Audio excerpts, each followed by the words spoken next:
Saudara, meski Kejaksaan Agung sudah tegaskan akan melibatkan KPK untuk mengawasi proses penyidikan perkara korupsi Febri Adriansyah, namun tak kunjung ditemukannya Febri membuat sebagian pihak menilai kasus Febri sebaiknya diambil alih KPK. Kita bahas bersama dengan pengamat hukum dan kepolisian, Pak Anton Carlyan. Macan mapa kecaritaan Abah Anton Carlyan hiji lengkah sarebu carita. Macan mapa kecaritaan Abah Anton Carlyan hiji lengkah sarebu carita. Kalau Pak Anton sendiri, perspektifnya seperti apa terkait dengan kita berbicara soal penanganan kasus ini secara transparansi dan juga independen? Apakah juga mendorong kasus ini baiknya diusut sama KPK, Pak Anton? Komplain-komplain dari masyarakat pun juga salah satunya itu harus transparan, objektif, dan independen. Dari awal pengalihan kasus saja sudah menimbulkan berbagai permasalahan. Apalagi yang salah satu tersangkanya itu dari satu institusi. Bagaimana mungkin satu institusi bisa objektif dan independen? Nah, di sini justru KPK sangat-sangat berkepentingan atau berwenang untuk bisa mengambil alih kasus ini. Sudahlah, kita ini era digital, masyarakat sudah pintar, tidak perlu lagi pakai sandiwara-sandiwara lah. Nah, ini pun juga salah satu aspek untuk mengambil alih kasus itu apabila adanya komplain dari masyarakat. Dan tadi pertanyaan gantung saya ke Pak Anton adalah terkait dengan teka-teki keberadaan dari ex-Jampitsus Febri Adriansyah. Menurut Anda siapa yang paling bertanggung jawab untuk menangkapnya? Yang paling bertanggung jawab untuk menangkap ya yang menangani kasus ini. Siapa sekarang ini yang menangani kasus sekarang ini? Apakah sudah dilimpahkan ke kejaksaan atau ke kepolisian? Karena jangan sampai kasus ini menjadi pakem. Tidak ada yang bertanggung jawab. Dan bisa juga misalkan kepolisian nanti apabila sudah diserahkan ke kejaksaan minta bantuan kepada kepolisian, tapi itu sifatnya minta bantuan. Namun kalau memang sudah ditangani oleh kejaksaan ya nggak bisa lagi, masa harus cawe-cawe rumah tangga orang lain gitu kan. Ya, yang bertanggung jawab sekarang saya belum mengetahui pasti apakah betul-betul sudah diserahkan ke kejaksaan ataukah belum. Baik. Pak Anton, ini yang ingin saya konfirmasi juga sehingga tidak sampai salah kaprah terkait dengan kasus ini. Karena dari Kejagung sendiri menyatakan bahwa belum ada pelimpahan tapi masih penyerahan berkas. Dan terbaru adalah penyerahan Mindik dan juga BAP dari polisi ke Kejagung. Ya, ini harus ditanyakan betul, jangan sampai nanti pun juga mencari kambing hitam.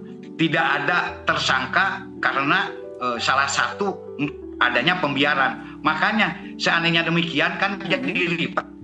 Justru lebih bagus ya tangani saja oleh yang independen lah. Dan menurut kita semua pun juga tahu bahwa sekarang yang independen dalam hal ini ya KPK. Jadi saya sangat setuju kalau kasus ini dilimpahkan ke KPK, sekalipun ini maaf ada Satgasus apapun juga. Apabila masih internal ya kita sendiri bisa menilainya nanti akibatnya apa. Masyarakat tidak percaya lagi kepada hukum. Apa hukum mau sandiwara katanya. Ini yang kita dengar dari suara-suara masyarakat. Ini berbahaya sekali. Bukan hanya bagi Polri, bukan hanya bagi jaksa, tapi khususnya bagi law enforcement, bagi penegakan hukum di Indonesia. Seandainya tetap pemerintah mempertahankan di kejaksaan, ini menurut saya presiden yang kurang baik di sini. Ini mungkin perlu ada campur tangan pejabat yang lebih tinggi. Apakah Menko Polhukam, apakah Bapak Presiden, agar beliau yang bisa menetapkan segera diambil oleh KPK. Kalau Pak Anton sendiri melihat kalau seandainya KPK sebenarnya mau tapi menunggu sinyal dari yang lebih tinggi, Pak Anton melihatnya apakah itu akan diberikan, instruksi itu akan diberikan? Saya kira lambat laun akan diberikan. Karena saya masih tetap ditangani oleh kejaksaan, masyarakat gaduh. Nah, salah satu kegaduhan itu komplain masyarakat pun juga ini salah satu syarat di dalam poin itu dialihkan kembali gitu kan. Jadi ini dan kenapa? Karena masyarakat percaya salah satu ya tersangkanya ada dalam institusi tersebut, kemudian institusi tersebut menangani. Ini kan ya seperti main-main gitu kan. Ini hukum gitu kan.